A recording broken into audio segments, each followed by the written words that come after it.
Memory. It's inside every server, every laptop, every PC, every device you sell. And right now, it's at the center of one of the greatest supply disruptions the IT industry has ever seen. Over the past 6 months, DRAM prices have spiked to levels that are unprecedented. And this time, it's a structural realignment. That's why we have penned a special report that aims to help you, the tech partner, weather this challenge and help you navigate the shift. I'm Nate Cochran, Tech Partner News contributing editor, and with me are Ben Johnson from Dicker Data and Andy Malakuti from Microsoft. Stick around because in the next few minutes, we're going to talk you through exactly what you need to know in order to navigate this shift, how, why, where, and when you need to communicate this information with your partners and with your customers. That way, you can turn this current crisis to your advantage. Ben, DRAM prices have moved quite significantly over the past 6 months. What's going on? Is this just a cyclical blip or is there something more happening? Now, while our industry has weathered storms like this in the past, this is a bit different in that it is a structural anomaly, in that we now have hyperscalers, we have AI factories and AI platform providers all scrambling for access to DRAM to be able to fuel the next layer of innovation that they're all bringing to market. And what that's meant is that there's less DRAM available for the commercial devices and other products in technologies that we typically would be selling.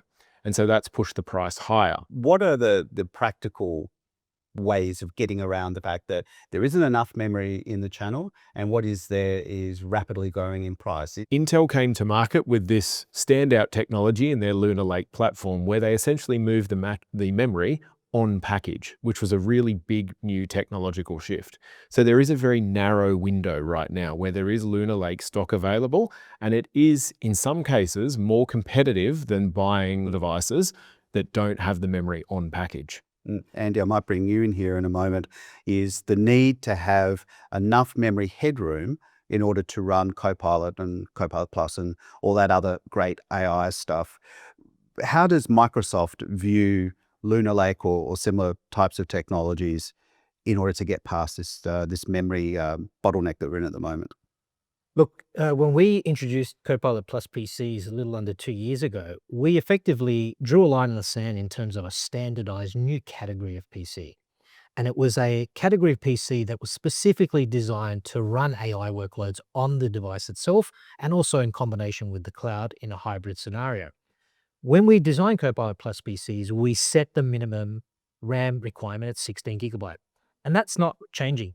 That's going to be the same for all Copilot Plus PCs, Lunar Lake platform devices, and other silicon providers as well. And the good thing for customers is that they can be rest assured knowing that that is a platform that will remain consistent in terms of RAM requirements for the foreseeable future. So 16 gig is okay for Copilot Plus. Ben, is there an upgrade to the 16 gig on package memory? We're urging them to go towards more of the 32 gig style devices.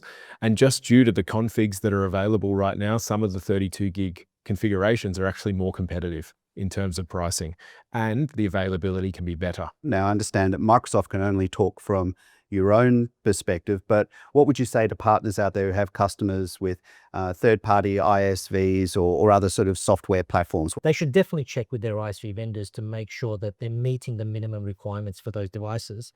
But the other thing from our perspective is Copilot Plus PC represents effectively a category, a standardized category. And we're using that not only in terms of the hardware and working with our silicon and OEM partners, we're also working with global ISVs like Adobe, for example, so that when they develop their applications and their AI agents, that they work optimally on a Copilot Plus PC based on the minimum specifications. And obviously, it's not just about memory, because when you get these new architectures, you've got access to other benefits.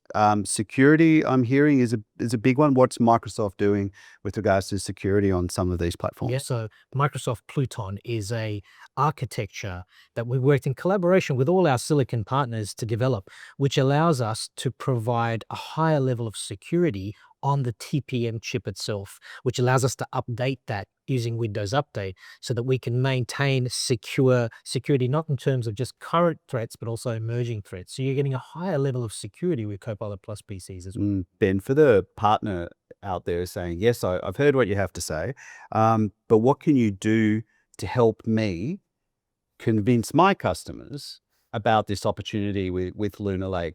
Is there anything that Data can do to help them? So the first thing, Nate, is actually this report that we've built in partnership with yourself. There hasn't been sufficient media coverage of the shortages and the impacts, not only in mainstream media, but even in trade press. And so there's a need, I think, in the market for a strong piece of content that explains it and brings an authoritative voice for these partners to be able to take to their end customers. And then there's a whole range of other services, such as our third-party logistics, Data financial services, and our configuration services that can help partners navigate the challenges that they're facing today. From Microsoft's perspective, looking at it globally, what is Microsoft doing on a daily basis to help the partners with this?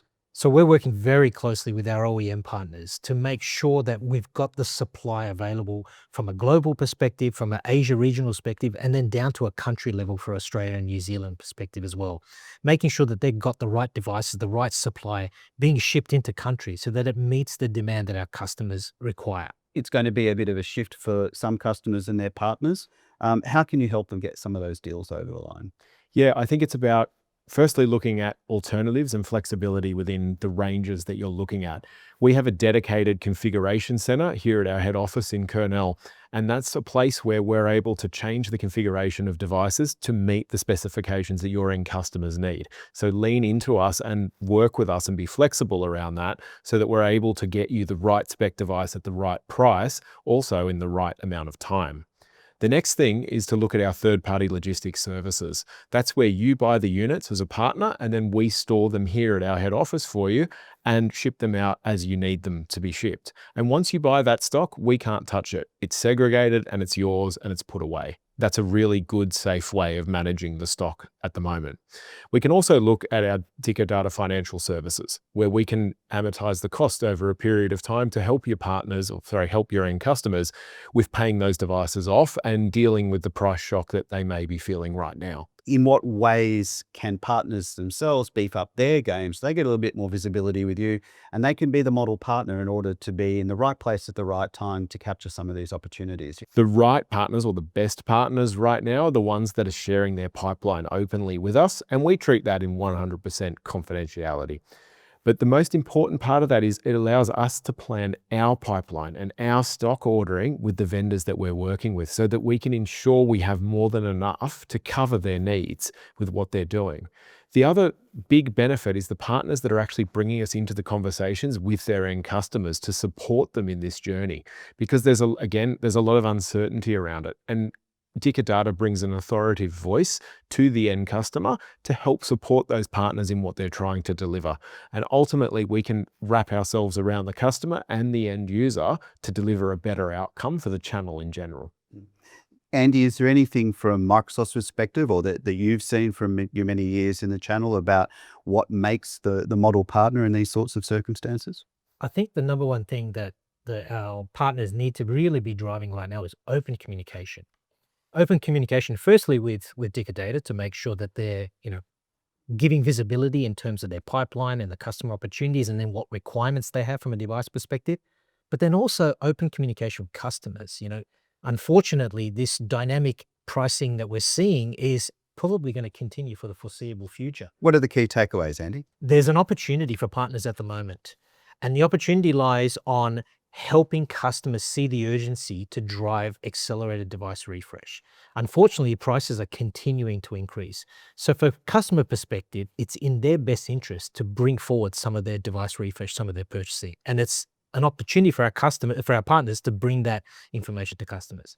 Secondly, this situation that we're all in, this maze that we're going through, work with Data because they can help navigate you through this process. They've been through it before. They've got experts to help you through that process. And that's the opportunity for you to work with Data. And then thirdly, and finally, Copilot Plus PC. We've designed it as the new standard, the category of AI devices. as Windows is the platform for AI. And this is really an opportunity to get customers standardized on a platform that's future-proofed as well. Because realistically, the rate in which AI adoption and AI innovation is moving, this is the opportunity to get customers onto the right platform so that when they start to really embrace AI throughout their organization, they have the devices ready to take advantage of it. Ben, what's the key message you want to leave them with today?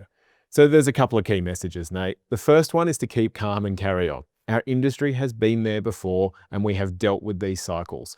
And we have a team of experts internally who are working around the clock with our OEM suppliers to make sure that we have the right stock available for them. The second message is around communication.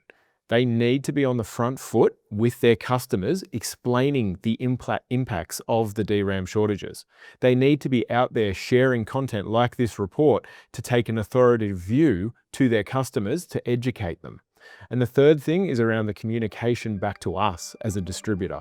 The more information we have about their pipeline, their types of end customers, who their critical deals are, and who their critical end users are, we can then make decisions that enable us to best support those partners to ensure that no one gets caught off guard and that we can deliver the outcomes that everyone is chasing with access to all the great technology that Andy and the team have been talking about here today. The global DRAM shortage is real, and your window to act is closing. But as you've heard, there is a playbook to help you through it, and there are people in your corner. Go to the Dicker Data website and download the report. Read it, share it with your team, and reach out to your Dicker Data rep.